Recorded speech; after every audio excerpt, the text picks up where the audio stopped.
Okay, I I think we're back. I'm sorry about that. For whatever reason, Zoom did not like, I guess, the internet that I'm on here. Get everything pulled back up.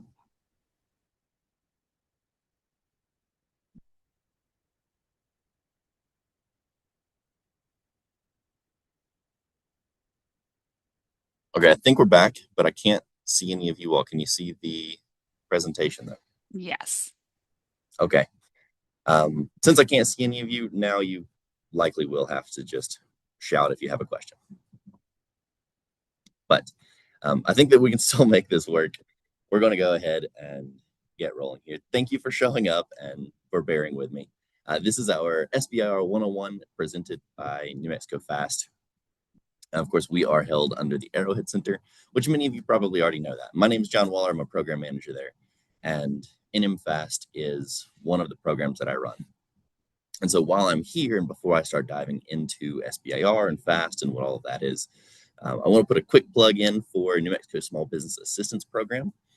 So if any of you are working on really anything and you are interested in feasibility testing or validation studies or product usability, having some people use it and give you some feedback, we can help you with that through New Mexico Small Business Assistance. So if you're interested in looking into that, or if you're interested in finding out some more information, I'm happy to talk to you after this, or you can go to nmsbaprogram.org and there's information there as well.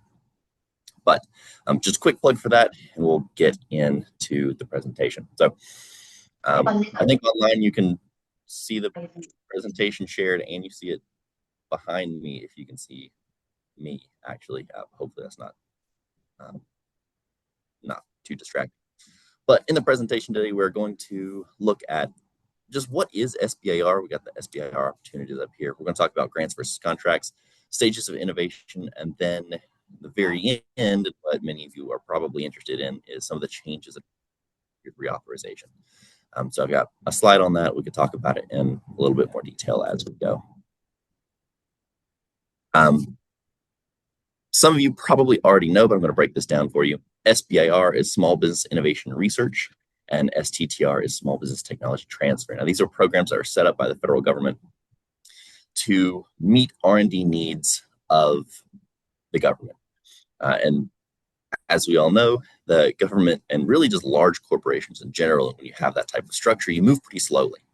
And this program allows them to channel money out of those funding agencies into small businesses that are able to move and pivot much faster and come up with innovations on a much shorter timeline than if they tried to do that in the federal government. So that's really the main purpose here. But we've got some other things as well. We've got increased private commercialization.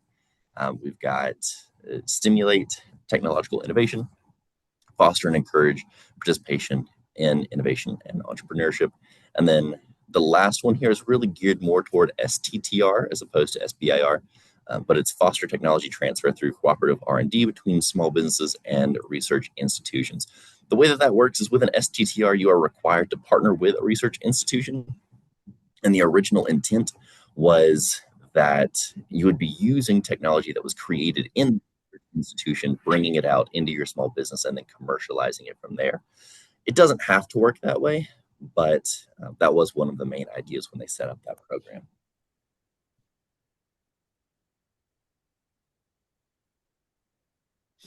To be eligible for SBIR, your business must be organized for profit and you must be located in the United States. The ownership has to be predominantly owned and controlled by U.S. citizens or permanent residents within the U.S. And then if you have other businesses that are part owner or maybe even full owner of your business,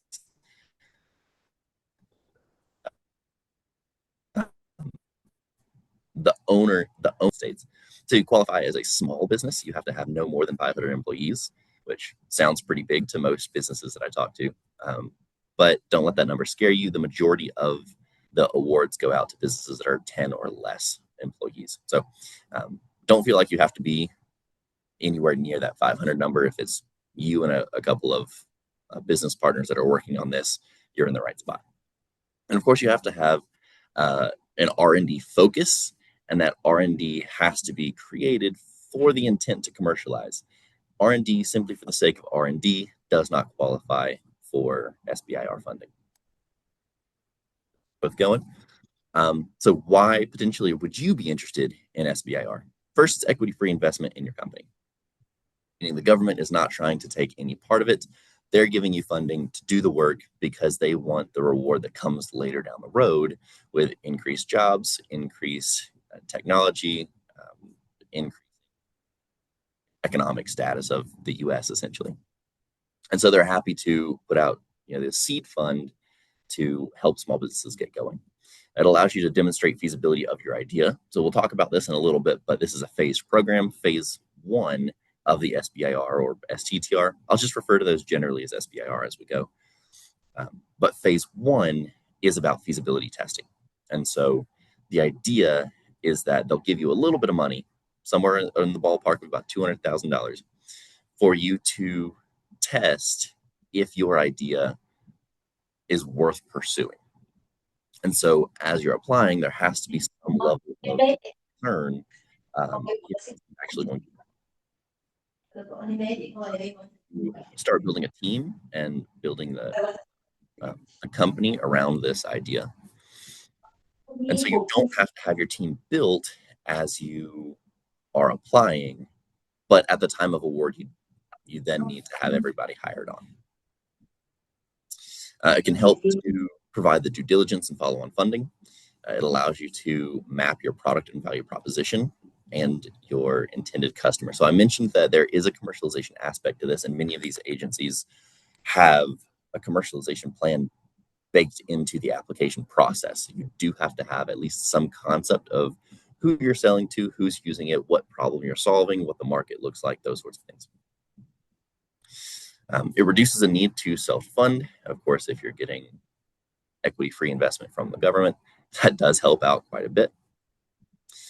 You do reserve, or you do retain, the IP and data rights. So any of the work that you're doing, all of the outcomes from it are kept secret for 20 years.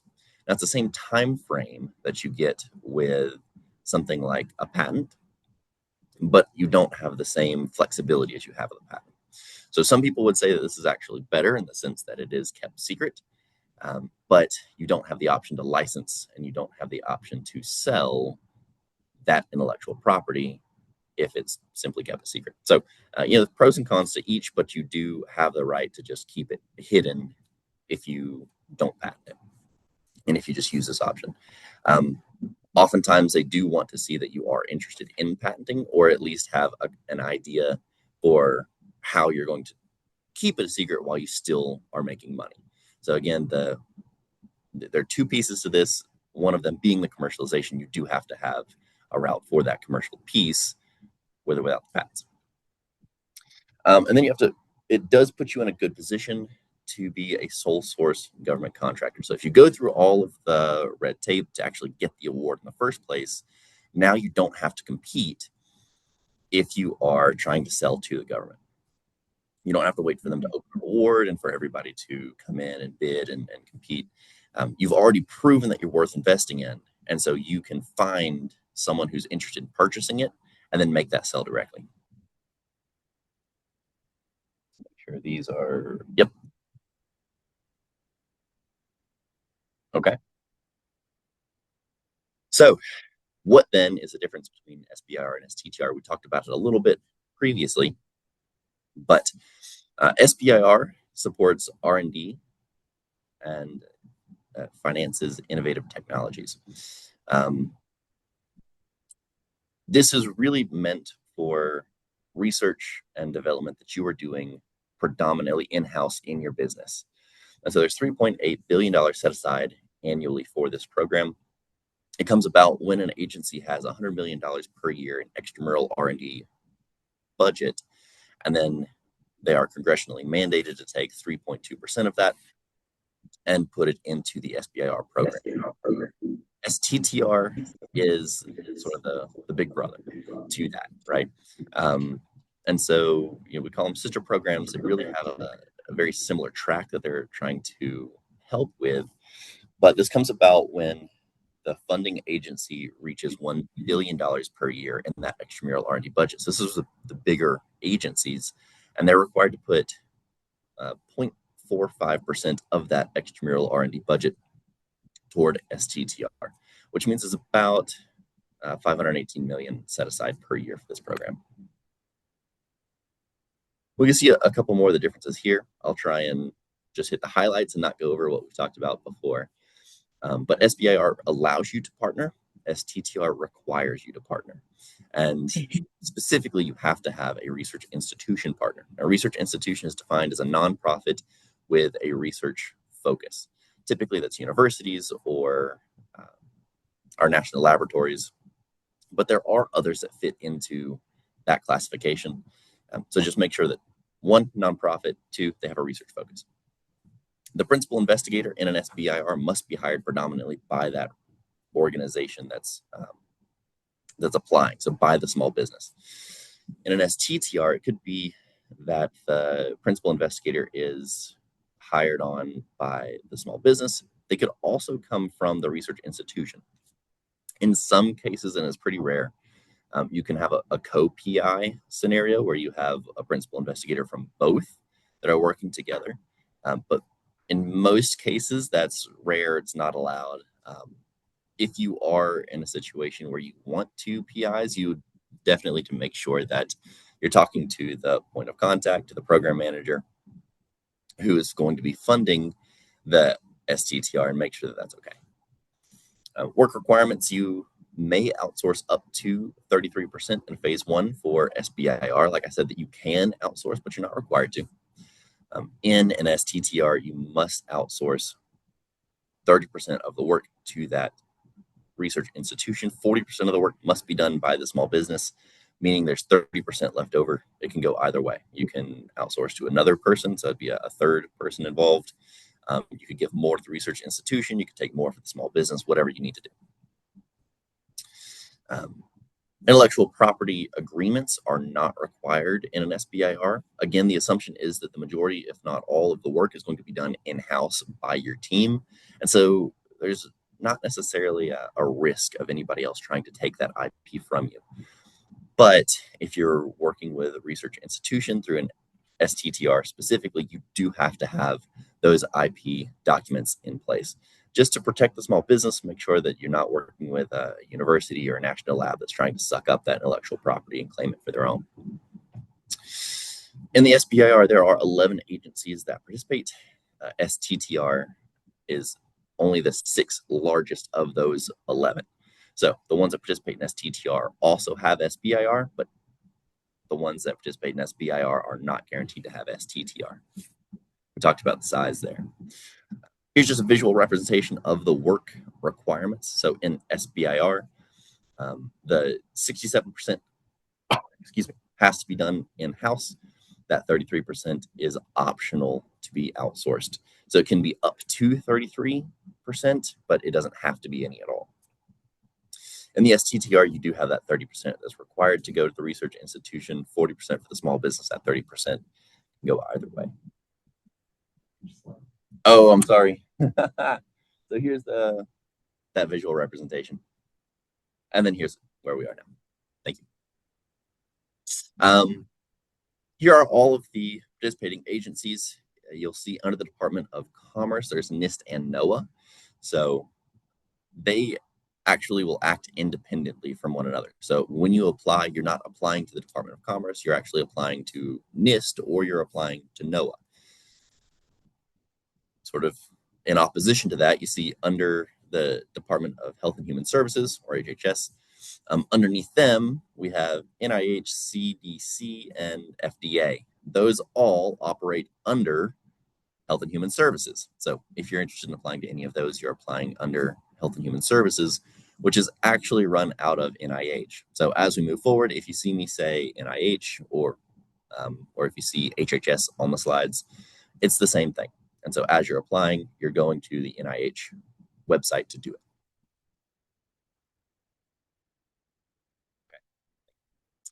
And then for the participating agencies, we have those listed out here. I'm not going to read all of this information to you, but I do want to hit a couple of the highlights as we go down. NSF will fund essentially anything. And I like to say anything that they think is cool. So if you've got cutting edge technology, if you've got something that's going to be market disrupting, it's going to change the status quo of how we do things or how we think, look at NSF. They've got one of the larger funding pools. They do have SBIR and STTR, and they have broad funding categories. And as you apply, you can pick whichever you think is the best fit, but it doesn't have to be perfect. Actually, if you are looking at their website and you're trying to find out which category is the best fit for you and you just don't find anything, they have one that says other. And you can just select other and they'll figure it out. Department of War, because they have about these 14, and we'll see it on a different slide, they have 14 different components that all channel into their solicitation. They really will fund just about anything.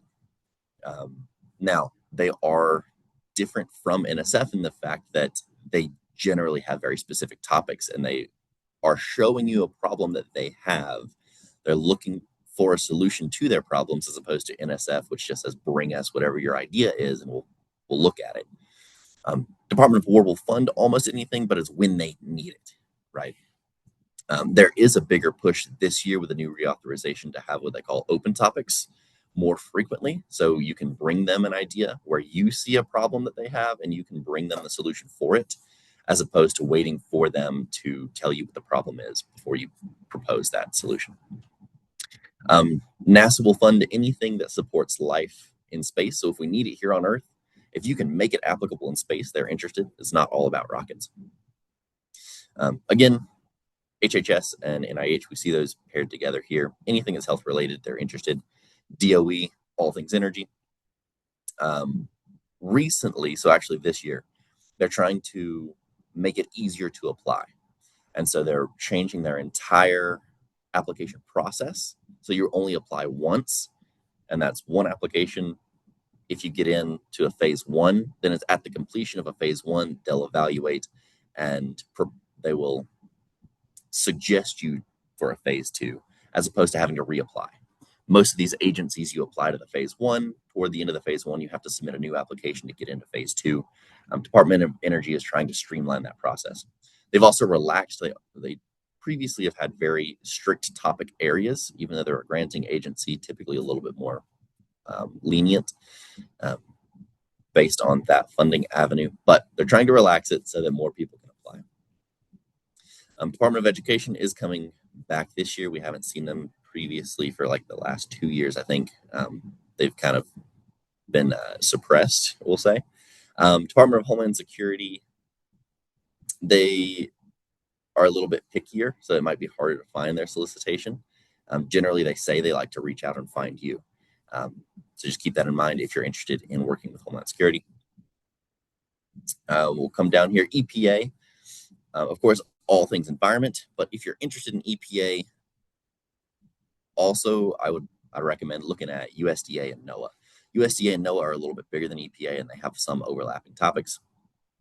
USDA offers the opportunity for commercial off-the-shelf technology that you can use in your application, meaning that you don't have to have a brand new idea. You can take an idea that's already been created and something that you can simply go out and buy that's already been generated. And if you can apply it in a new scenario or a new application, that can qualify for USDA funding. And now that's 2 out of their 12 topic areas where that's applicable. So make sure that you read the solicitation, make sure that you're applying to the correct solicitation topics there. NOAA is anything from the bottom of the atmosphere, or lower levels of the atmosphere, all the way to the bottom of the ocean. If you've got something that will measure, fly, operate in that space, they're interested in. The NIST is all about measurement, which is a little bit abstract, usually a little trickier to get into NIST, but that is an option for you. They're doing a lot with AI stuff right now in cybersecurity. So if you're interested in that space, NIST might be a pretty good option for you. This is a breakdown of all of the agencies, and it's just showing you all of the components of the different agencies. So with all of these different components, hundreds of topics that are being released per year, there's a very good chance that your innovation fits somewhere into this ecosystem. It's not guaranteed, but with so many different components releasing multiple topics across all of these different agencies, there's a very good chance that you'll find a fit somewhere. Because there are 11 different funding agencies, it's important to note that there are variations in the application process across those agencies. They will all act a little bit independently. And so we'll talk about some of those differences on this slide. We'll see on the right of this slide, there's what we call a solicitation card. Now, this is not up to date because everything is sort of up in the air. There's a lot of stuff that's changing right now. But we do our best to keep resources available for you that will give you, at the very least, a rough estimate of when solicitations will be released in a given year. And so you see, we've got a column for the agency, we've got a program as SBIR or STTR, we've got phase 1 versus phase 2, and then when the solicitations for that agency program phase, when they open and then when they close. Again, this is the one that you see up here is general. This is for past years. This year, as you probably know, is a little bit different. And so we don't have this up to date right now. But as you're going through and looking at the different agencies, keep in mind that the proposal submission process will vary. Websites you're using, where you have to apply, those will all be a little bit different. Proposal requirements are going to vary. So that's format, page layout, page count, content, the way that you need to write to get to them. The different funding levels are going to vary, and we'll see that maybe on the next slide, but we have that in the presentation as well. The period of performance, and we'll see that later as well. That's going to vary a little bit. Most of them are pretty similar, but do keep in mind that they're, as you're applying, you'll need to pay attention to that. The solicitations per year are going to vary. Some have 1 solicitation per year. Some have 3 solicitations per year. And then if you're looking at Department of War, they're a little bit weird in the sense that they release new topics on the first Wednesday of every month. So you could really think about that as 12 different solicitations each year. Communication with the topic authors and program managers will vary. So if you're working with a granting agency, generally speaking, they're willing to talk to you all the way up until you press the submit button. Again, that's not guaranteed, but generally speaking, that's how they operate. Contract agencies, and we'll talk about the differences between these a little bit later in the presentation, but contracting agencies typically will have a period that's called the pre-solicitation window. So they'll let you see what the topics are, but you're not able to submit your application yet. In that window where you're allowed to see the topics, but you're not allowed to submit yet, you are allowed to have discussions with those topic authors, and those conversations are kept private. As soon as it's open for you to submit an application, this is where you get some more differences. Some of the contracting agencies will keep the communication line open, but it will all be on a public forum. So it'll be like a public chat, essentially. And then some agencies, like NASA is a good example of this next piece, where they just won't talk to you at all. So as soon as your application is open, they will not answer any more questions. You just have to work with what you've got to get your application in. Registration requirements are going to vary. We talked about that a little bit before, but the forms that you're using, the websites you're using, those are going to vary depending on the agency. And then the funding vehicle varies. We talked about grants versus contracts, and I'll show you some of those differences a little later on. On this slide, we've got a table that just shows all the different agencies that fund SBIR and STTR. We've got the funding amounts for phase 1 and phase 2. I have updated these slides to the best of my ability with the information that we have so far this cycle.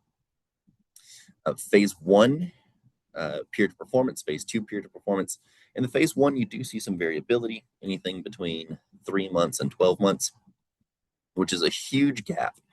And actually, I don't have it in here, but NASA has sort of a different funding avenue through SBIR. It's called Ignite, and they try to bring your peer performance down as small as possible. And so I think that they do allow for up to 6 months, but they'll try and negotiate with as fast as possible, trying to get that technology out to commercialize quickly. Phase 2 generally is about 2 years, and then we've got total funding amounts in here. I mentioned before that this is a phased program, and we'll see those phases here. We'll talk about what's in gray first, and then we'll talk about the red pieces on the ends. But first is phase 1. All agencies have phase 1 and phase 2. Most agencies have a secondary phase 2, and so that's why we're hitting those first. But in a phase 1, it's really about feasibility testing. So you're looking at the concepts. The funding amount ranges somewhere between $175,000 all the way up to $306,000 over the course of usually 6 to 12 months. We did see that there's potentially a smaller period of performance in that 3-month range. It's typically about a 15% success rate as you're applying to phase 1. In a phase 2, so after you have completed the feasibility testing, you've got all the evidence that you need to show that this will work, you're going into a phase 2. So you start your phase 2, this is your prototype development, somewhere between 0.4 all the way up to $2 million over the period of usually 24 months. That's a 2-year period of performance, generally speaking. And then because you have to go through phase 1 first to get to your phase 2, it's about a 45% success rate on your applications here. A couple of changes that are coming up this year is direct to phase 2 opportunities have been extended to more agencies. So direct to phase 2 is an opportunity for you to skip the phase 1 piece of this process.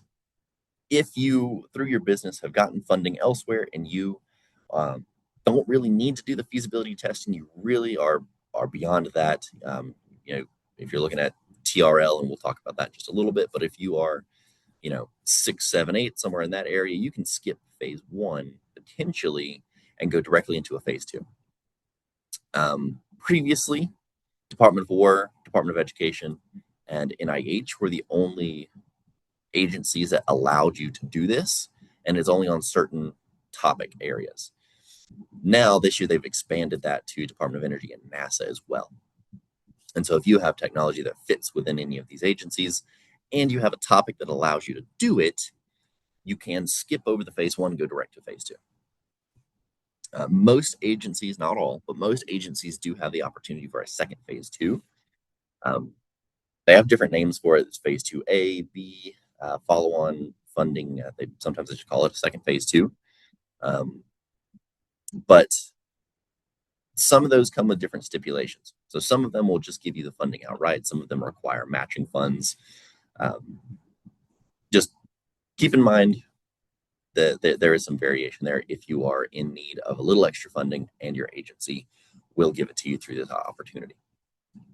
I'll also point out while we're here, there is an opportunity now, I believe it's through the agencies that have direct to phase 2 capability. So the list that we see up here, War, Education, NIH, Energy, and NASA, they have the opportunity to do what they call, I forgot the name for it. It's strategic something. And right now I cannot think of the word. That's okay.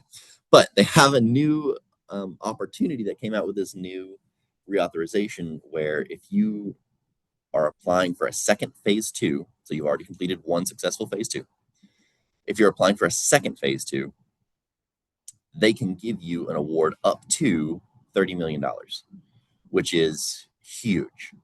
But it comes with the requirement of 100% match. So whatever you can get matched, and whatever they're willing to give you up to $30 million, you can get this huge award that's on, above and beyond what we've ever seen before. And so that's a new opportunity that came out with this new reauthorization. Now back up and I'll hit the phase 1 and phase 0 and phase 3. Phase 0 is any assistance that you get that helps you to get to a successful phase 1 application. Meaning, you can work through SBDCs, you can work with Apex accelerators, you can work with West, you can work with really any of these different agencies who are here to help you with your small business. If you work with FAST agencies, so that would be working with me and my team, we do have micro grants that can help you out. Usually this is to help you out with travel, but we can also help you out with service providers if you need someone to help you out with potentially market analysis or writing your commercialization plan or helping out with just writing in general. We can help you out with that a little bit. Some agencies, I will point out here, Department of Energy has really sort of pioneered this, but some agencies have a dedicated phase 0 program for their agency, meaning you can sign up and they'll teach you how to be the most competitive for their SBIR application. Like I said, Department of Energy has really pioneered this. I think that I've heard NIH is working on it, but they haven't come out with it yet. Thank you. Strategic breakthrough. That's that $30 million award that could be given. So if you are interested, the proposal process will look something like this. And this goes over a couple slides here. But first, determine if you're eligible. So first, you have to be a small business concern, is what they call it, so the SBC, with 500 employees or less, organized for-profit, owned and operated here in the U.S. Of course, the majority of these agencies will require that all the work is done in the U.S. And if you're purchasing equipment, I will say, please don't purchase equipment on a phase 0. But if you do, many of these agencies will require the equipment also comes from a U.S. company. And then the principal investigator, generally speaking, will need to be employed by that small business. Again, that doesn't have to be at time of application, but at time of award, you have to have those plans to bring your principal investigator on full, well, majority of the time, so it's 51% of their time to work for you in the small business. Then you have to have an innovative idea. Now, very likely, if you're looking at SBIR or STTR, you probably have this innovative idea first. And so maybe you reverse the order on these two pieces here. But make sure that what you're working on is new, that there is innovation attached to it. That will be defined differently based on the agency you're talking to. Like I mentioned, some agencies like NSF really want something that's new, innovative, industry disruptive, something that has never been seen before, high risk, potential for high reward. And then other agencies, we'll talk about USDA, some components of Department of War will allow you to use commercial off-the-shelf technology. So something that already exists, put into a new application, and that is innovation. Then you have to develop your commercialization pathway. Very likely, if you have already created a small business, you're thinking about this already. But I do want to point out that a lot of people that come to us, very technically brilliant, right? They are the creator of their innovation and they want to commercialize it, but all of their time and energy and thought process has gone into the innovation and not the commercialization. And so make sure that you are working on that commercialization pathway. And it just hit me that I did not talk about phase 3 on that prior slide. Phase 3 is the commercialization piece. And so that's, we have it on the slide here. Now I feel like I have to go back to the other slide. I apologize. Phase 3, I got excited talking about the strategic breakthrough. Phase 3 can be thought about in two ways. Either it is your commercial success, so you created your prototype, you've got your MVP, you hit the market, and it takes off, or there is what's called phase 3 authority, so that any government agency, not just SBIR funded, any government agency that's interested in your technology and wants to see more development can issue you a contract for any amount of money and for any period of performance, as long as it builds on, extends, or completes work that was previously done through SBIR, either in phase 1 or phase 2. So just to recap, Many agencies don't know that this exists, and if you try to propose it to them, they'll look at you like you're crazy and that they don't have the authority to do that. They do. So congressionally, they do have the opportunity to give you an award to build on a phase one that's already been done, or a phase two that's already been done. Just wanted to point that out. Actually, in this new reauthorization, I should point this out as well, there is a bigger push to support phase three. And so there's no actual money from the SBIR program that goes into this, but the agency should now have people trained on how to help you either commercialize, to help you make connections, to get this out in the market, or to help you find another agency that's interested in continuing the development of that product so that you actually can get more follow-on funding from the government. Okay, back to where we were. After you have established that you are eligible, after you've established that you do have an innovation, after you figure out that, what was that last piece here, that you do have a commercialization pathway, that you've got some concept for it, you now go into your registrations. And again, some of these things can be moved around. You don't have to do them in this order. But if you are interested at all in working with the government in any capacity and taking money from the government, contract, awards, grants, if it's through SBIR or not through SBIR, doesn't matter. You'll need to sign up through sam.gov. And so we've got sam.gov listed up here.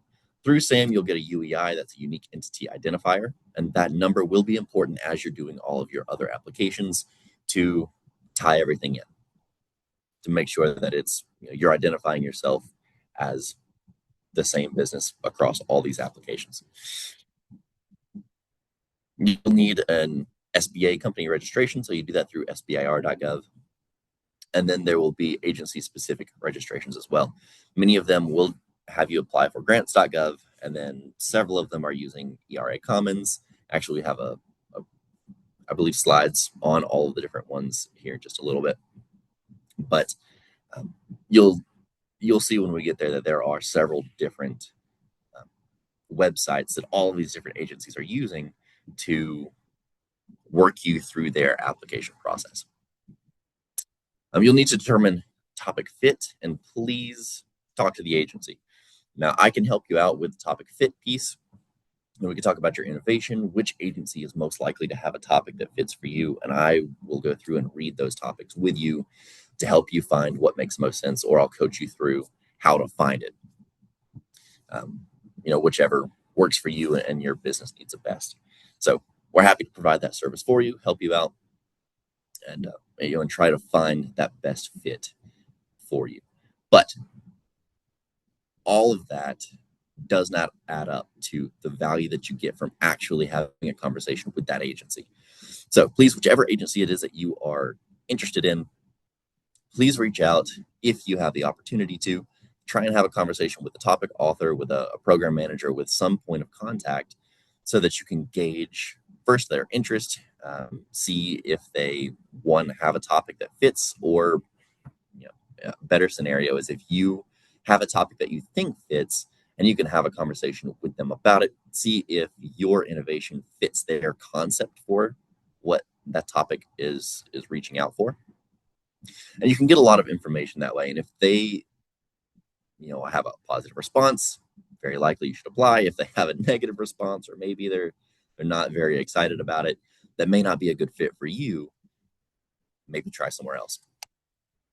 So it's similar to customer discovery, if you've ever done that, right? And you can reach out to these agencies and have those discussions.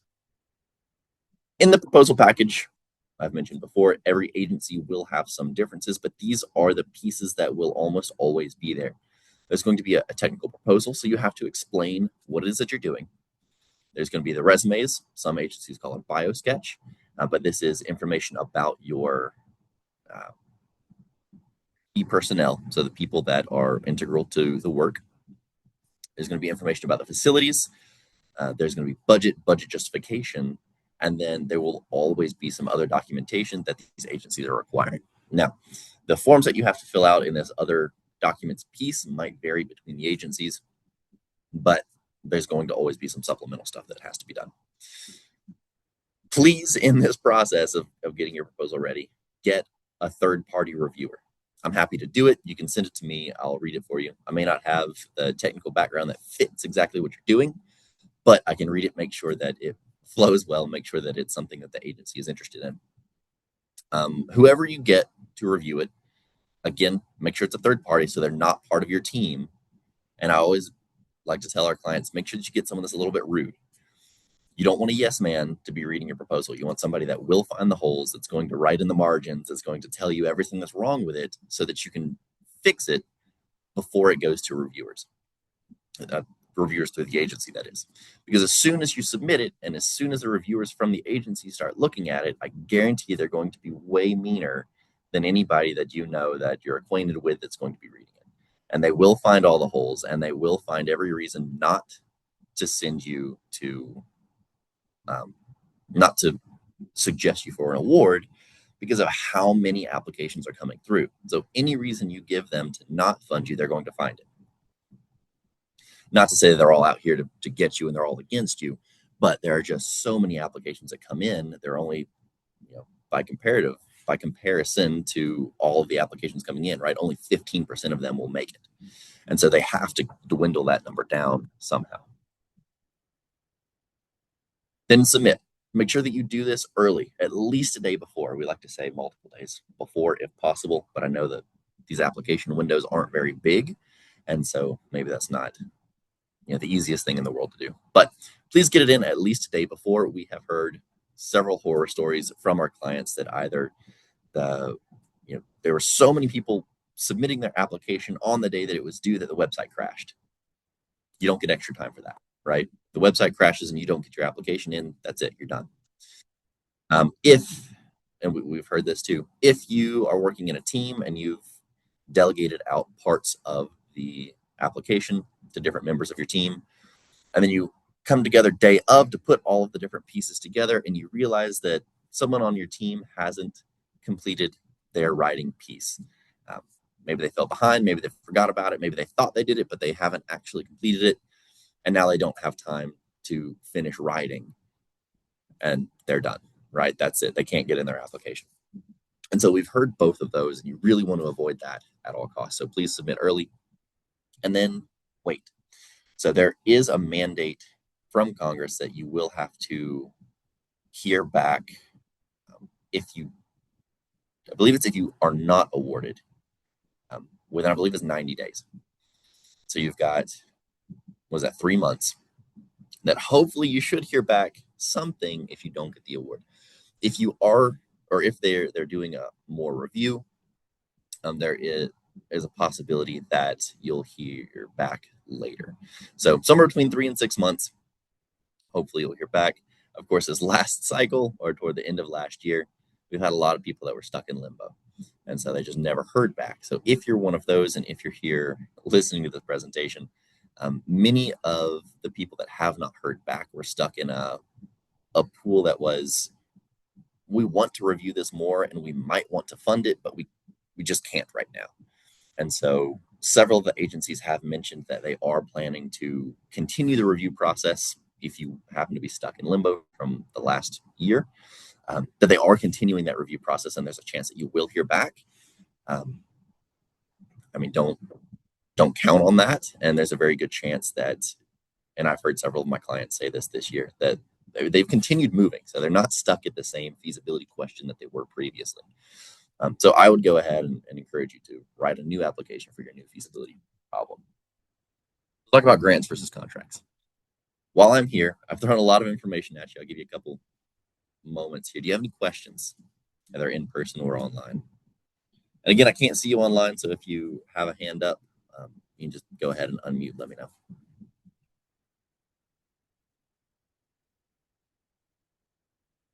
Yes. Some of the stuff I'm doing fits into a lot of categories. I've heard people just taking the same technology and saying, here and here and here and here.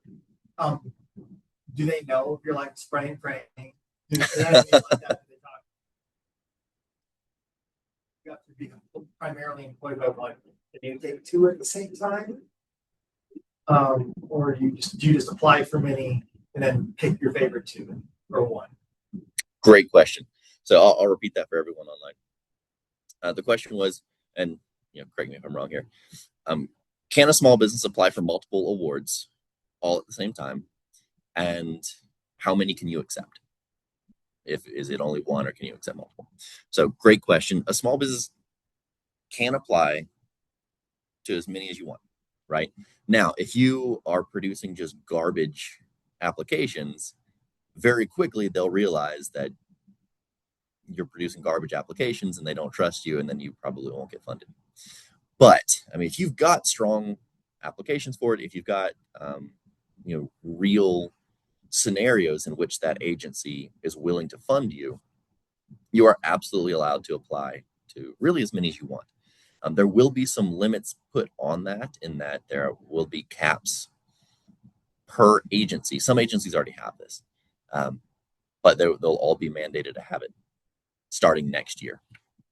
But if you just keep applying to one agency and you put in 10 applications to one agency solicitation, they'll stop you at some point. But first question, yes, you can apply to more than one. The second question is, can you accept more than one? The answer is yes, if the scope of work is different. So if you apply to USDA with one scope of work, and for the same project, you have a different scope of work that you apply to EPA, and they both say, yes, we would love that, you can accept both. But if you try and do spray and pray like you were talking about, and you just write one scope of work and send it to multiple agencies, as soon as one says yes, well, as soon as you accept one, is a better way to say it. As soon as you accept the offer of award for one of the agencies, you're no longer allowed to accept any others for that same scope of work. Okay? Good question. I'm not hearing any others. So we'll get going. So when we're looking at Sorry, grants, John, I had a question from earlier. This is Tim Shaler. yes, I did get a shout from somebody else in the online, but it was clear, I think, in hindsight, that there's a desire that we would seek protected intellectual property. I already have 6 patents. Is that a problem? no. If you already have the patents, then I mean, you're really ahead of the game, depending on how you look at it. Okay, It shouldn't be a problem. Yeah. I ask a question too? Remember? Yes. Something about internationalizing, like international commercialization. I'm technically in a place where I'm pre-seed state. I have, some verifications around the world that it's standing, right? But I'm wondering about, like, if I've got investment opportunities coming from other places, right? Like, how could the relationship, like, with not the United States, but with the agency that says yes, are there any of them that would prevent international commercialization, like regional deployments of this in other countries, or technology being, you said it's protected for 20 years, what if there's an interest into their that problem with any of these agencies, like Department of War? It was cutting out a little bit, but I've got at least one of the questions here. You may have to remind me of the others. But the question that I heard is investment from other countries allowed? And we get into what they call FOCI, so the foreign ownership, control, and investment.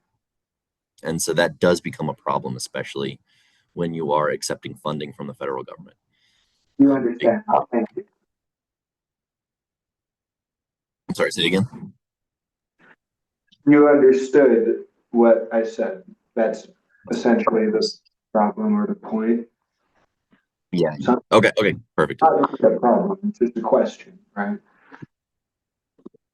Yeah, and so the new regulation or at least some of the wording that was proposed in the new reauthorization, suggested that there was a possibility for clawback in the sense that if you were awarded,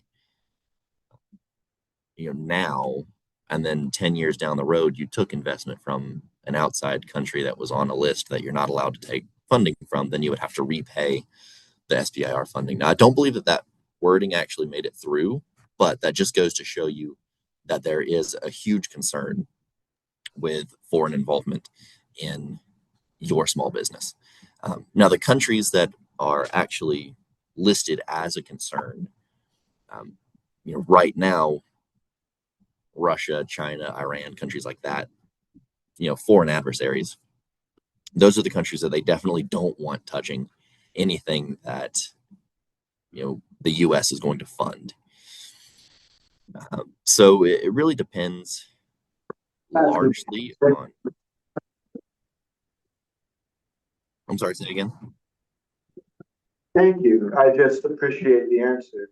Good answer. Yeah, and so it's something to think about in the past. If you had any foreign involvement, and they just it was a really terrible way that they did it. Is they would just do essentially a Google search to see if you had worked with anybody from a foreign company previously, and that was what they used as their security check. And so, like, if you had been on a research paper with somebody that had an origin in China, then that would have been a problem, and they would just immediately reject you. But there's a big push this year, one, to sort of solidify their process and streamline it to make sure that everybody's following the same rules and guidelines across all these funding agencies, but then also to make sure that if there is a potential flag, so that if they say, hey, look, there's a potential problem here, to make sure that they are finding ways to work with you and talk to you about what that involvement was previously or what that will be moving forward, and really evaluate if it's a threat, as opposed to maybe you just worked with somebody in the past that's not involved in anything you're working on now. Interesting, because it's not for me about who I worked with in the past. It's about like this thing is a technology for people everywhere, not like it's not a weaponization, it's just commercialization. So I should be offered to right then. North Korea. Anyway, that's just one of the considerations. Anyway, Yeah. Thank you for the time. Yeah, absolutely. Thanks for the question. Yeah. With that, just make sure you're talking to the agency, making sure that you've got a good idea on what's allowed and what's not. Sure. Yeah, it's basically like which family of agencies are allowed to be worth it. To me, it almost sounds like I could avoid agency. I'm not quite sure, but I'm here. Thank you for that. Yeah, you're welcome. So we'll jump in here with grants and contracts.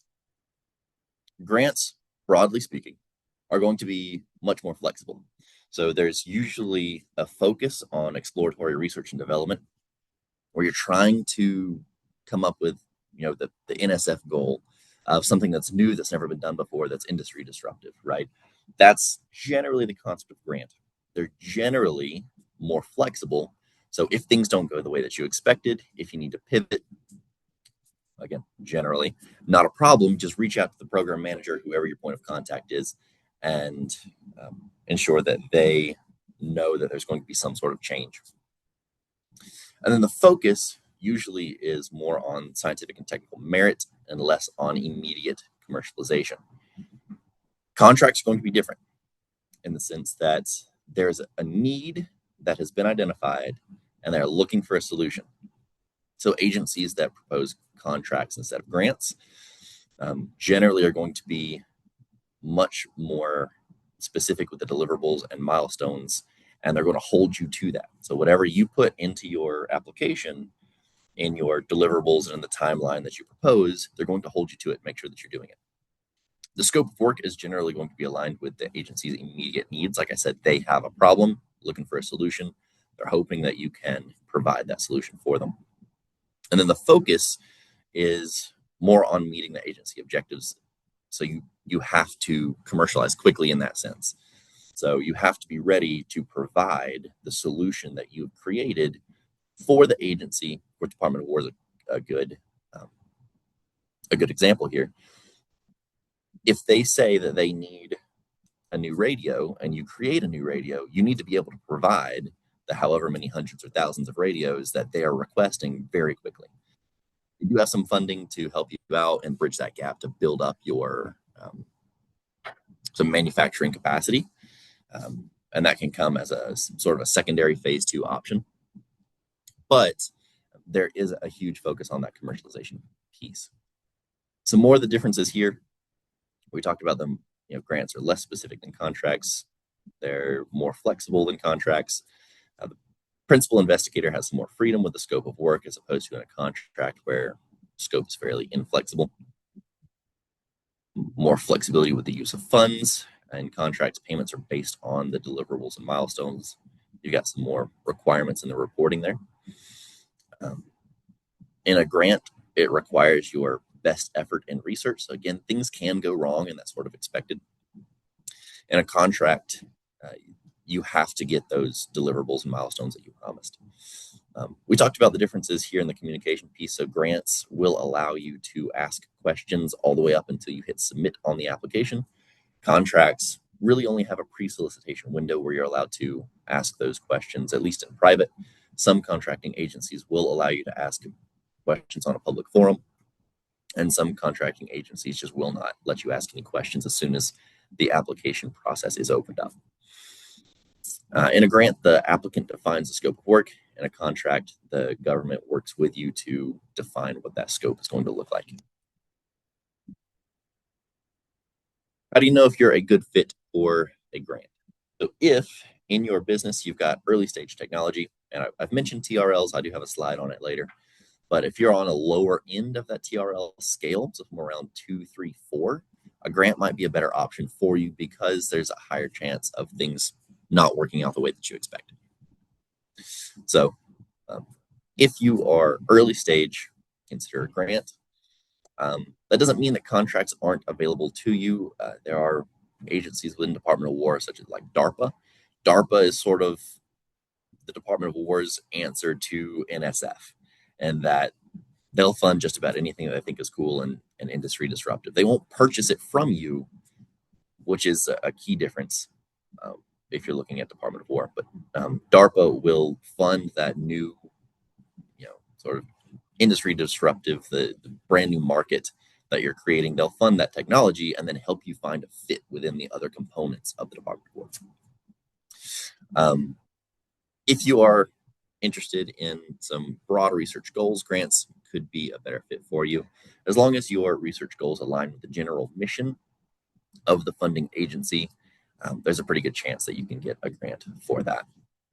And then if you have high risk projects, we talked about that. High risk, high reward means that there's, of course, a higher chance that things go wrong. And so a grant could be a better placement for you compared to a contract where you are bound by those deliverables. So if you're interested in contracts, you have to make sure that you are meeting the agency needs. Department of War, again, a great example here, where they have topics. New ones come out on the first Wednesday of every month. You can see what the problems are that they actively have so that you can apply for those.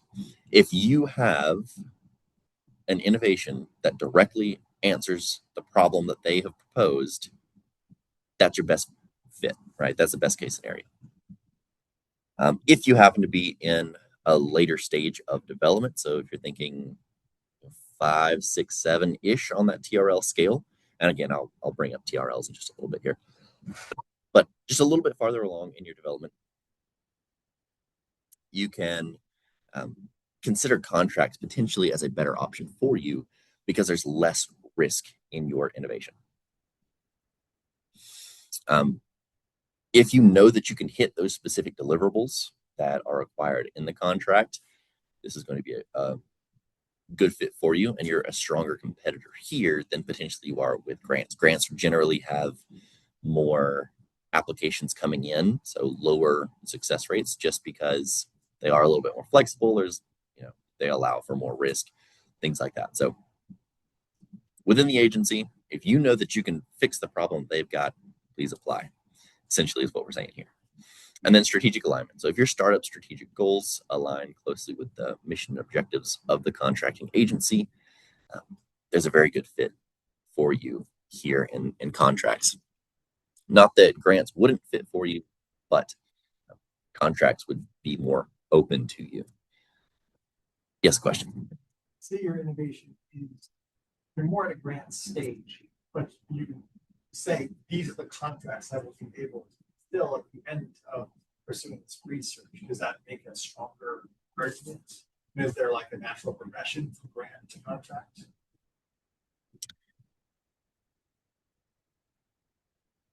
I'll repeat it online. So is there a natural progression from grants to contracts? So if you are at an earlier stage, potentially a grant would be a better fit for you now. Can you move from a grant to a contract? Yes.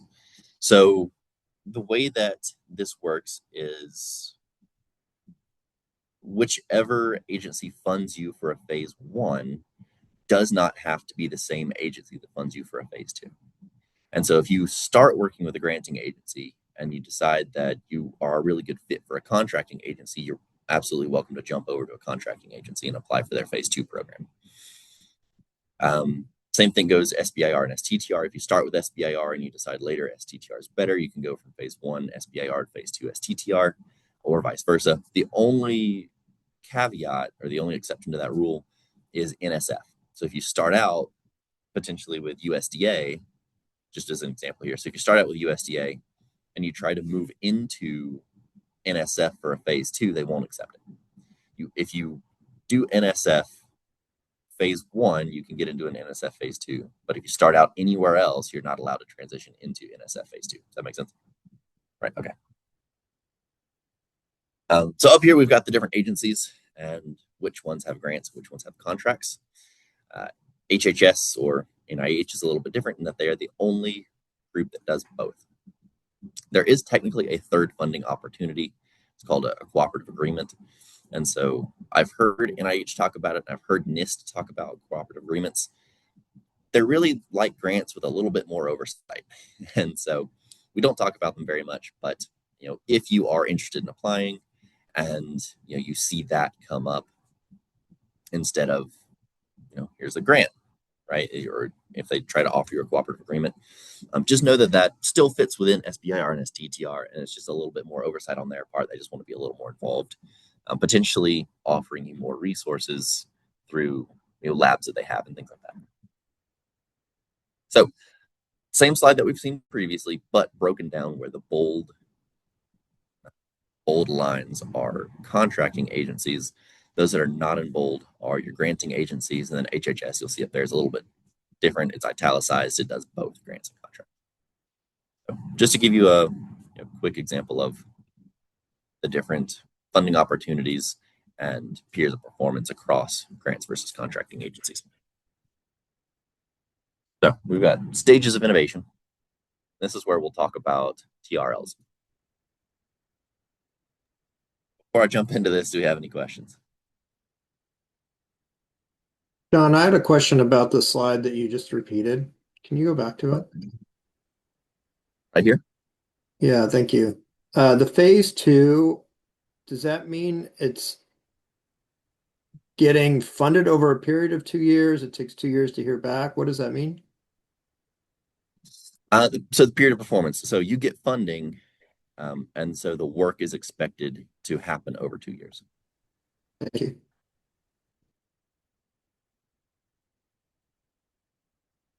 So innovation and commercialization, right? These are the two sort of cornerstones of SBIR. Now, innovation is going to look a little bit different depending on who you are talking to, which agency you're communicating with. But generally, development and application of new transformative ideas, technologies, products, processes, something that leads to an advancement. right? And then commercialization is the successful introduction of your innovation or product to the marketplace for widespread use. So just wanted to define those terms so that we have some baseline for what we're talking about as we move forward. In innovation, one way that you can classify your technology is based on technology readiness level. That's your TRL scale that we've got up here on the screen. This was developed by NASA. I think it was about 40 years ago or so. Or maybe more than that, actually. But they came up with this idea. NASA is really big into commercialization. They have been for a while. But it's a way for you to just put a number on how far along you are in the development of your technology.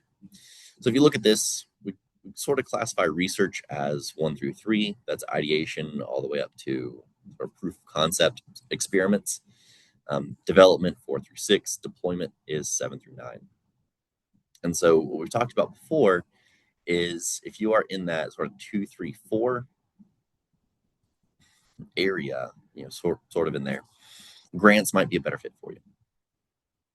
If you're looking somewhere around 4, 5, 6, maybe even a little farther along, a contract might be a little bit better fit for you. If you're somewhere around 6, 7, 8, somewhere in that area, you might be looking at a direct to phase 2. And so you'd be a little bit more limited on the agencies that are available for you, but you can skip over that initial phase 1 piece potentially and start getting a bigger pot of money with a longer period of performance and help get you to a prototype faster. Again, this is all sort of just a general rule of thumb, but this concept, the TRL, has been widely accepted across all the different agencies. And so if you say that you have TRL4, all the agencies will look at this chart and they'll know what you're talking about, right? That's not always the case. So I'll show you an ARL in just a little bit where it hasn't been adopted yet, but it is a good resource for you. I mentioned previously that several of the clients that we have come in with very strong technical knowledge, but they haven't considered the business side of their business yet. And so we just got some terms up here, things for you to think about. You'll need to know your value proposition. So what makes you different than everybody else in the market? Meaning you need to know who else is in the market, and you know what they're doing, and you need to know why you're better. What's your business model? So how are you going to create, deliver, and capture value? So what are you providing of value for somebody else? How are you capturing that value for yourself? And then think about things like who your customer is going to be, who your end user is going to be. Are they the same person? Are they different? Are you selling to directly to a customer? So it's considered B2C, business customer, or business to business, or B2B, where you're selling your innovation to another business that's then going to either use it directly in the business or potentially, pass that down to an end user that is someone else. You'll want to start thinking about customer discovery if you haven't done any of that yet. So identify who that first potential customer is going to be and talk to them. Figure out if they are actually interested in your innovation. You might have the newest, coolest thing, like, I don't know, you might create a new pen, right? Which sounds a little bit silly, and it should be for this example. But if you create a new pen it could be a pencil, or it could be a pen, or it could be an X-Acto knife, right? And it's got all these different purposes. But nobody is willing to pay you for it, or at least they're not willing to pay you enough for you to make a profit on it, then there's not a big enough need. And so it's not worth developing. It's not worth putting in your money. It's not worth putting in your time if it's not going to be commercially viable on the other end. So have those discussions early to figure out if there's a market, who's going to buy it, what they're willing to pay for it, figure out all those questions. And that'll help you really as you're developing your commercialization plan, which many of these applications are going to require. And then figure out your path to market. I talked about this a little bit. B2B, B2C sales. Are you going to license your technology? Or are you just going to develop it and then sell the intellectual property?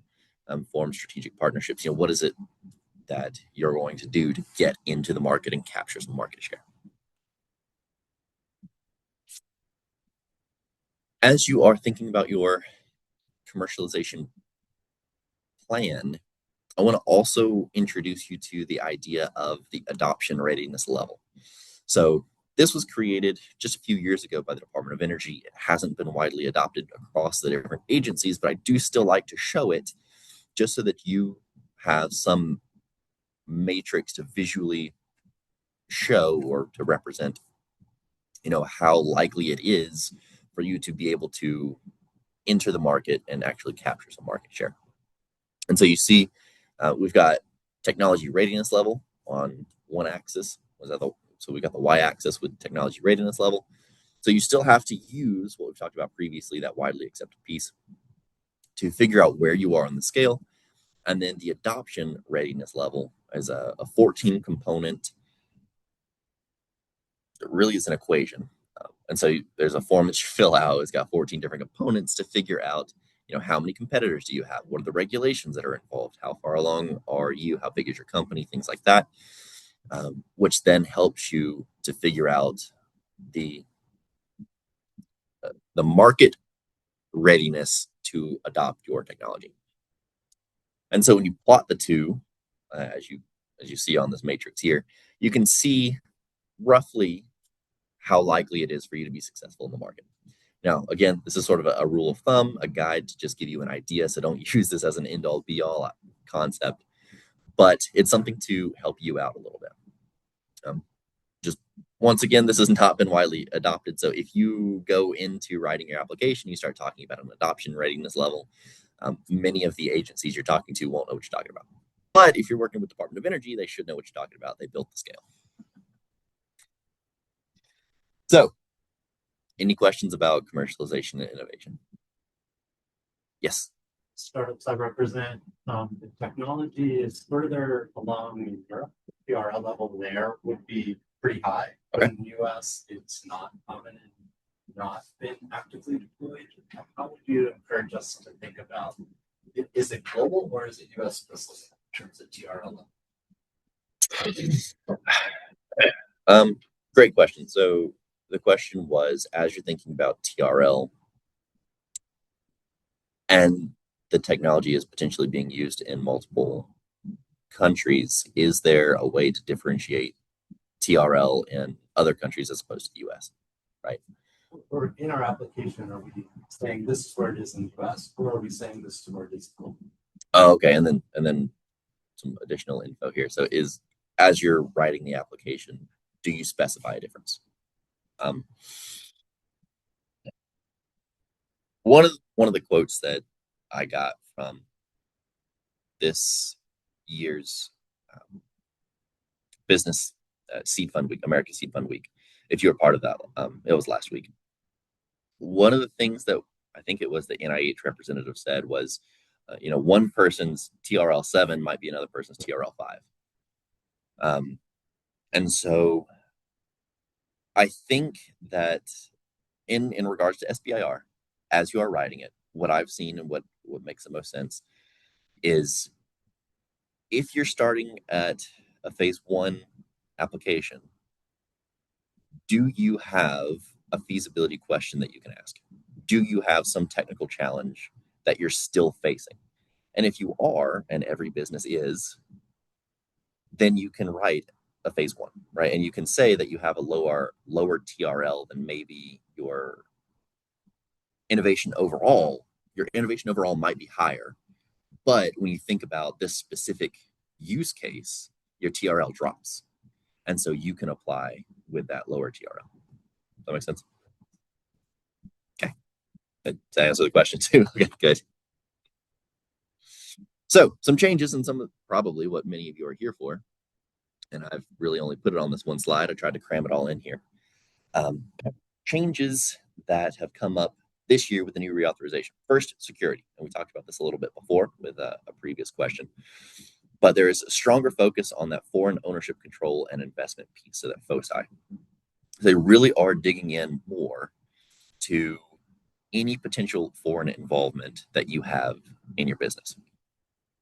And through that, the new reauthorization is supposed to set up within all of the funding agencies a new person or a new, team that's in charge of reviewing that piece for you. So it's not someone who's already overworked, who's reading a bunch of applications, who really doesn't have the training to look for the problems that the government is specifically interested in, where they just, like I said previously, this is in the past, just Google your name, see if you're on a research application or a research paper with somebody that's from a foreign country, and they say, oh, that's a problem, they just throw out your application. So that's not supposed to happen anymore.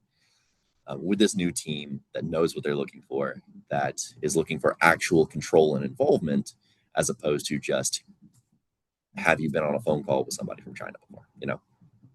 So that's a new thing that has come up in this new reauthorization. Proposal caps, we talked about that a little bit as well. Several agencies already have proposal caps, in that you're not allowed to just spam them with applications. And with the introduction of AI and how good they're getting now at being able to write in a way that's pretty hard to distinguish from human writing, this is becoming more and more relevant, especially when you can give the AI all of the technical details, which, let me pause here and say, please don't do that. Do not give AI your intellectual property. They will steal it. It will go to somebody else. That's just how AI works, is all the information you give it then becomes new training data. So all the conversations you have is used to train the model, to teach it how to talk to somebody else. And if you give it your intellectual property, it will take that intellectual property and use it somewhere else. Don't do that. But you can give it a lot of technical information without giving away trade secrets, and it can write a decent application for you. You go in, make some tweaks, add your intellectual property behind the scenes, and submit it, and you can cut down the 160-hour estimated time to write one of these applications. You can cut that in half or less, right? And so these proposal caps really are important now across the board, just to make sure that they're not getting overwhelmed by all these applications. Direct phase 2 opportunity, we talked about that a little bit before as well. They've opened that up for Department of Energy and for NASA, so you can potentially just skip over that phase 1 if you're farther along on your TRL, go straight to phase 2, and be farther along and start on the development of your prototype. Strategic breakthroughs, we talked about that a little bit before as well. This is a new opportunity where you can get a secondary phase 2 worth up to $30 million. Now, I've heard some agencies talk about this already, and they said, we're not going to just start tossing money at people $30 million at a time, but we can now give much higher awards. So typically, the highest phase 2 awards are right around $2 million.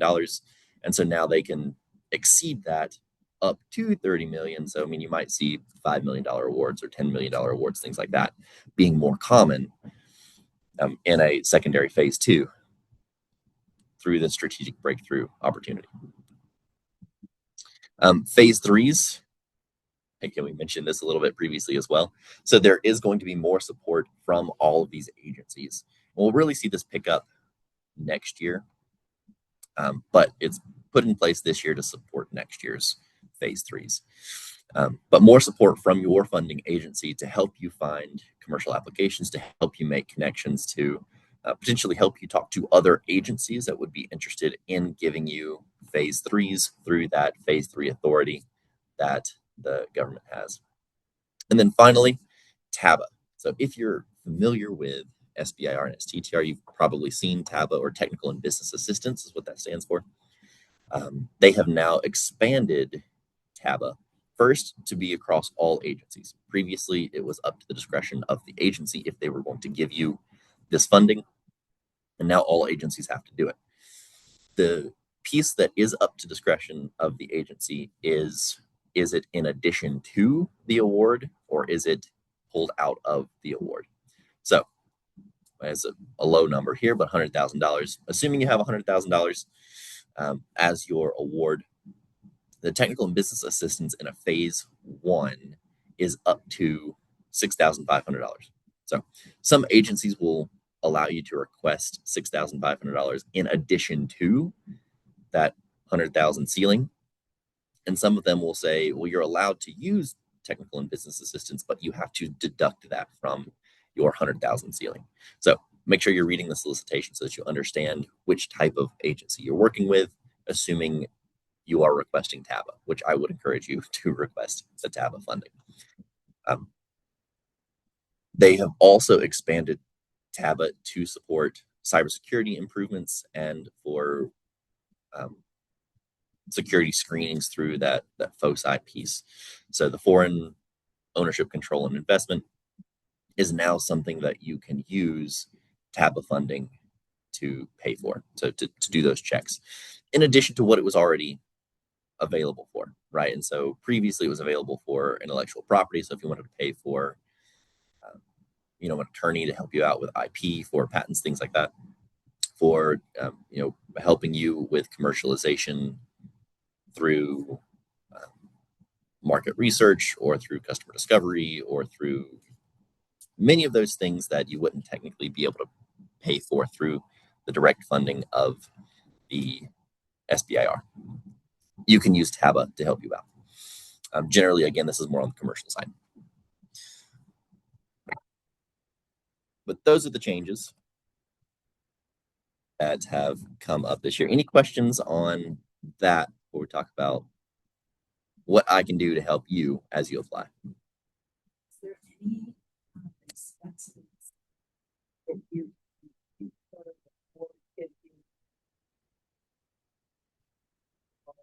like TABA especially? And then, so let's say you're doing some customer discovery and you're using money, just like your own personal money to do customer discovery. Is there any way that the TABA can be used later once you get the award to like reimburse yourself for that? Good question. So, and I'll repeat that for everyone online. The question was, can you use funding, so like potentially from the TABA pool, but can you use funding from SBIR to reimburse yourself for expenses incurred prior to award? Or to get the award. Or to get the award. Short answer is no. So, but I'll give you a better explanation in how you might be able to use some of the funds. But the short answer is no, in that all of the work you do to get the award, that's all on you.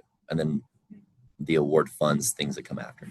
Now, the sort of technicality in that is in SBIR and STTR, you are allowed to take 7% of the total award as fee and profit. So you don't have to explain where it's going. So that's 7% that you can just put in your pocket. And so you can think of that as a reimbursement for yourself. I mean, you can't write into the application, I'm going to use this fee and profit to reimburse what I've done previously. But you can just say, we will take 7% as fee and profit, and then just don't say anything else. And you are allowed to do that. And again, I would encourage you to take that as well. Some people think that they don't need that 7%, that they want to put it all into the research because, there's a chance that your $300,000 in a phase one isn't really enough to answer all the questions. And that's true in many cases. But you shouldn't be working for free, right? And so you should be able to profit a little bit more than just, your salary is profit, right? But you should be able to take a little bit more, and that's what that 7% is there for. And it also gives you a little bit of a safety net. So that's why that 7% fee and profit is available for you. Any other questions? Okay. So what can FAST do for you? Or what assistance is available? So the SBA, so Small Business Administration, pays for an organization in almost every state to be a FAST agency or FAST partner. And so that FAST is the Federal and State Technology Partnership Program. So our job, and we get paid through the SBA, so all these services are free. Our job is to do the outreach, a little bit of technical and business assistance. Like, we're not going to take any of that TABA funding from you, but we can sort of coach you through some of those things as you're getting ready for that phase one application. And we can do a little bit of financial support through these micro grants. You can see if your state has FAST program. Again, most states do, but not all. Through the website we got here, and I will send out these slides to everybody. I think that we will also send out the recording to everybody later. But here's a more detailed list of all the things that we can do for you.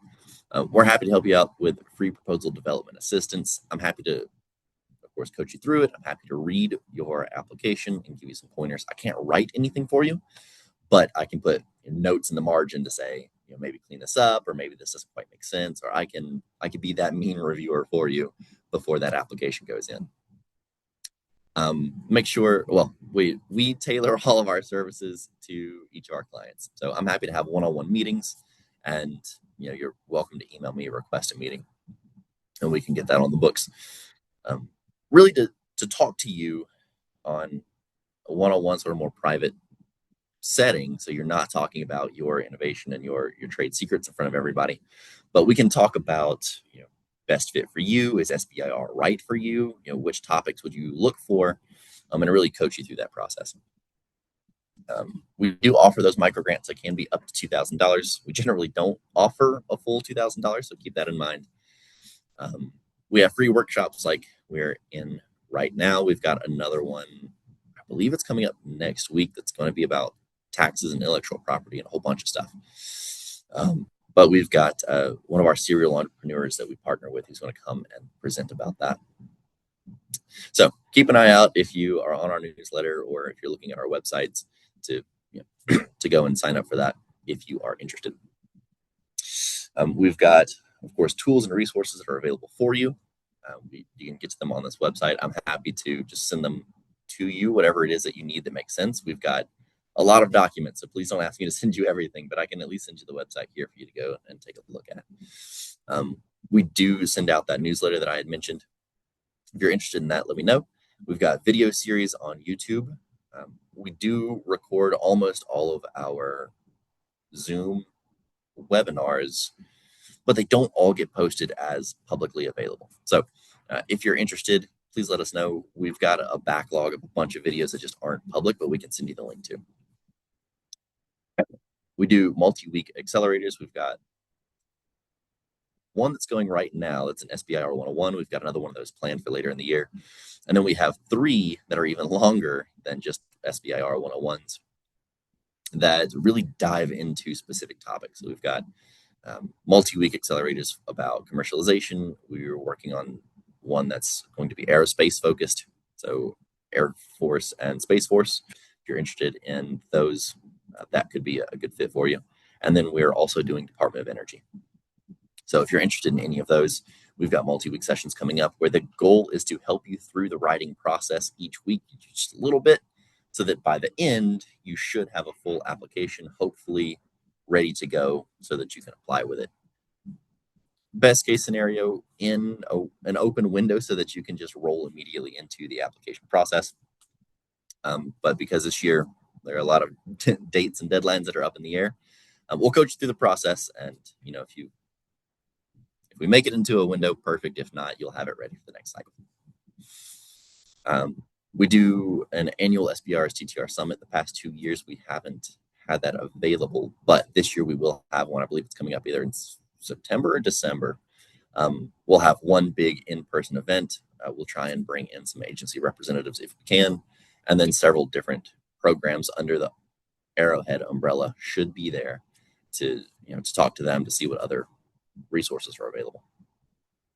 And then we also have Canvas integration. So this is just an online learning platform. We have an SBIR 101. You can go through and see the difference between the agencies. We do agency-specific breakdowns. I need to go through and update these. So if you look at it right now, it may not have the most up-to-date numbers and information. But generally speaking, the information is good.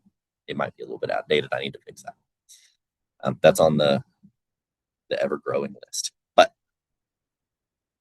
we do. That's what we've got available for you. If you are interested in an agency specifically, I would encourage you to sign up for that agency's SBIR newsletter. Most of these agencies have several different types of newsletters. Please sign up for the SBIR version if you're interested in working with them through SBIR. If you can't find that newsletter, let me know. I've got a list of them somewhere, and I can help direct you to that. So that's what I've got. Here's my contact information up here. That's also our website up there for the Arrowhead Center, specifically the FAST page on the Arrowhead website. I'm happy to answer any questions. Thank you all for coming. And for those of you that are in person, please feel free to take as much coffee and cookies and water and everything. So please take as much as you'd like. But again, thank you. And I'm happy to answer any questions for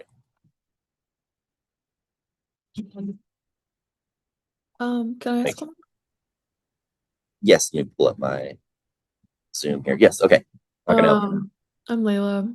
I'm wondering, like what the definition of technology is. Like I work in software, and so a lot of the like innovation and is like the real cost of developing software is usually just folks' time, so salary. And so I'm wondering if these grants fund that. But yeah, also if like some kind of more amorphous like processes count as innovation, like, changing the ways that things are done, like resources are organized, or are these grants more for like folks developing like hard materials kind of stuff? Great question. I'd say in the past, it's largely been folks developing like new, we'll say hardware. But as technology continues to progress, there's more and more software that needs to be innovated on. And so we do see a lot of that now. And we've got one of our clients who's a very strong competitor for some Space Force, NASA, Air Force, like a whole bunch of those grants where it is software. And to answer your other question on do these grants and contracts fund people's time? Yes, that's that's largely what these are for. Cool. Right? It's for you to be able to pay your employees that are doing the R&D work. Is there somewhere I could go to see what projects have been funded? Absolutely. And I will pull up that website and put it in the chat here real quick. But if you go to sbir.gov/awards, you can Cool. see everything that's been funded in the past, over the past, I think, 40 plus years now. And then you can search by keywords and Oh, nice. dates, and you can search by, there's a whole bunch of stuff that you can search by Cool. and see who has funded what in the past. And there's a very good chance that that agency is still interested in it, and you can probably find a topic that is similar that you can apply to coming up. Oh, interesting. Okay. Thank you so much. Yeah, absolutely. Any other questions? What have we got? I see there's some stuff here in the chat. I'll start looking through that. But if you've got a question, please shout it out. I have my name is Silvana, and I have a question. I work with a lot of grants, and I'm trying to understand the level of readiness of some of these technologies, and if this could be offered as kind of like a match or something for, let's say, disaster grants or something like this, because there are some types of technologies that I have worked on in the past, and now I work for the government. So, but I'm trying to understand as the different people approach to try and get support to getting new solutions in place. How would be kind of like the interface, the interaction of these types of innovations in the space of like we need a solution that gets to be put in place. So I'm trying to understand like when these could be, occupying that space.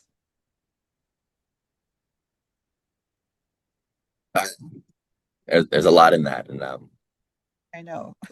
let me answer it, and then if I don't quite answer the question for you, let me know.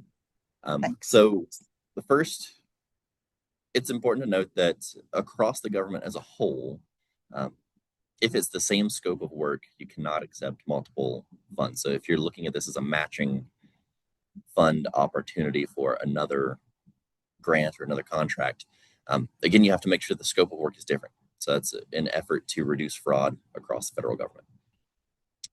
And then secondarily, if you have other funding opportunities that are better aligned than SBIR, but you want to use SBIR to get it into the commercial market,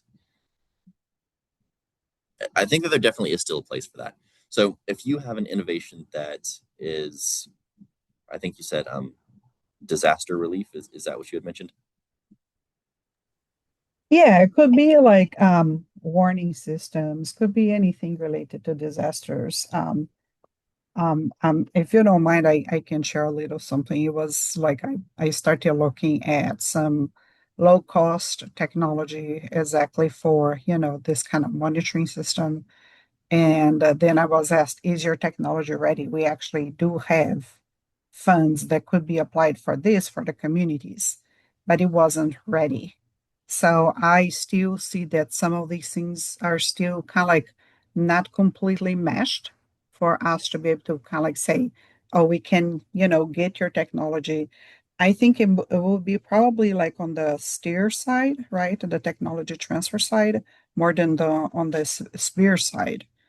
But I'm just trying to identify like when we could accept something that is kind of like semi-ready or like ready in that level of the technology transfer, but we could accept that, some of those like cost share or something would be coming from this other source. It sounds like SBIR could be a good fit for you. If you've already got people interested, you've got the commercial base. It sounds like you just need that seed fund to get started. And so finding an opportunity in SBIR would be a really good fit to get you started. And then after you meet the technology readiness that the other funding opportunities are looking for, then you could go straight into commercial deployment. Okay. Well, I guess I'm gonna probably bother you a little bit more later. Thank you so much. Well, good. Not a bother at all. That's what I'm here for.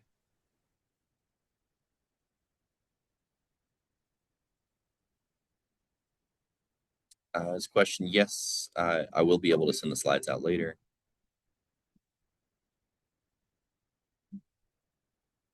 Johnny, question. On one of the slides, you had like the breakdown of what the proposal needs to include. And one of the highlights was facilities. What exactly, like, what do you mean, like the office space, or do you mean like the laboratory, or what's included in facilities?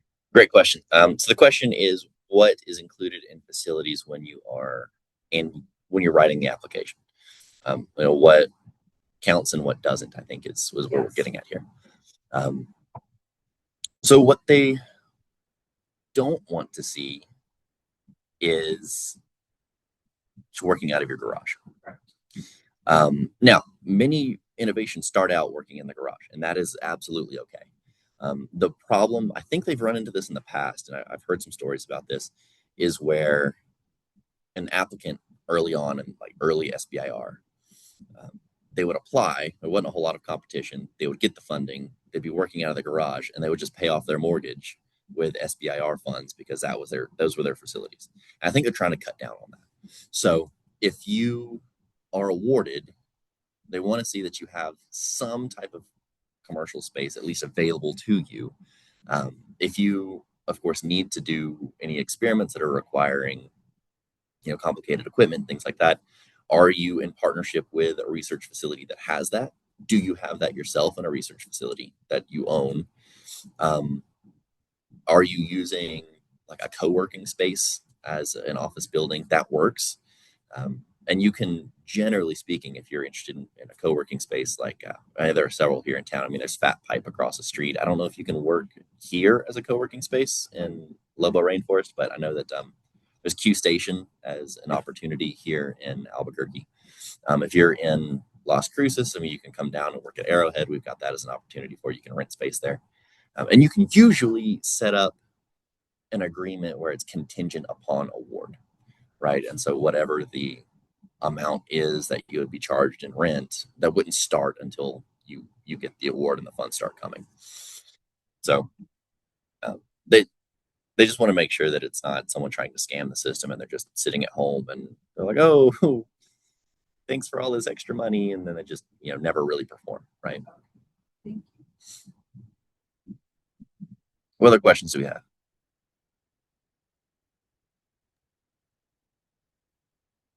John, I asked a question that maybe others would help from. Do you also help us figure out like ag department loan guarantees and things outside these two programs? Or you guys just become an expert on these two and you're sticking to your lane? Yeah, we're paid to stay in our lane. Okay. Now, that being said, there are other resources for you, right? So if you reach out to SBDCs, they should be able to offer a little bit more guidance on a broader scale. I found the quality of that sort of depends on where you are, but a fantastic resource, and I point almost everybody in this direction, is Apex Accelerators. So if you are interested in funding outside of SBIR and STTR, Apex Accelerators can really search everything. So they can look at the federal scale, state scale, local, tribal, whatever it is, and find more funding opportunities for you than SBIR, STTR. So here at FAST, we are paid to stay in our lane. But if you're interested in something else, I would highly encourage you to reach out to Apex Accelerators. Thank you.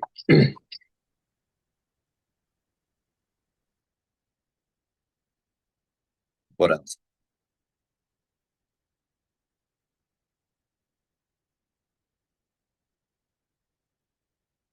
Yes. When they say put in an application, they're like, yeah, do they tell you one?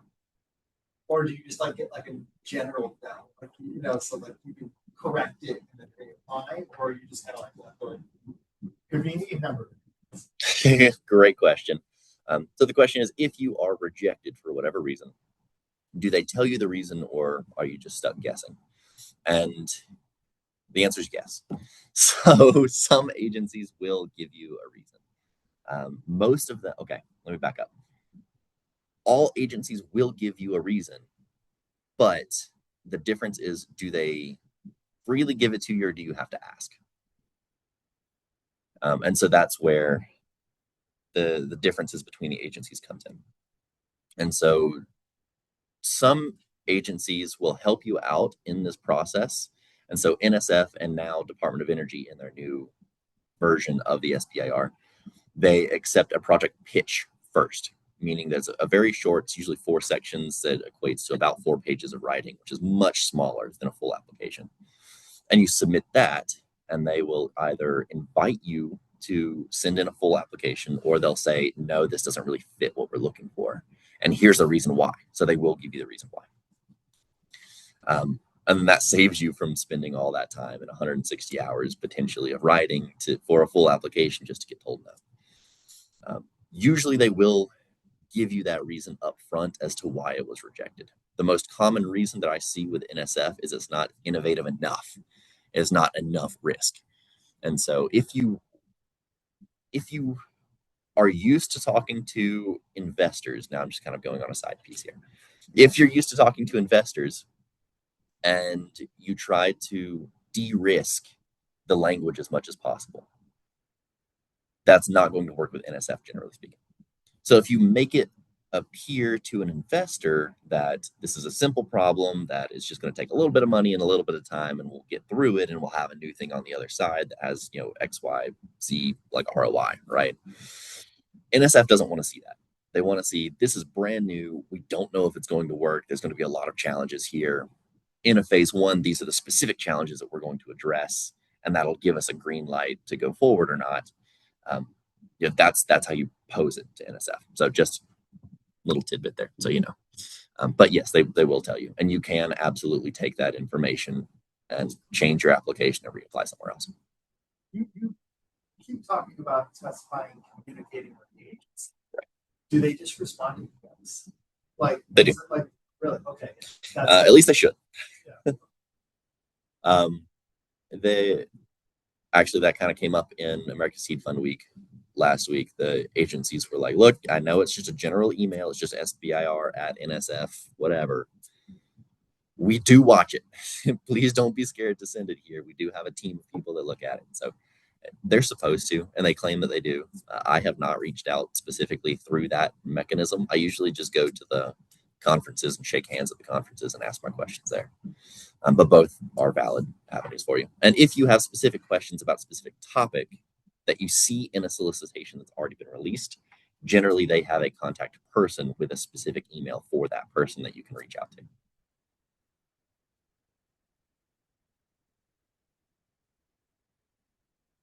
Anything else?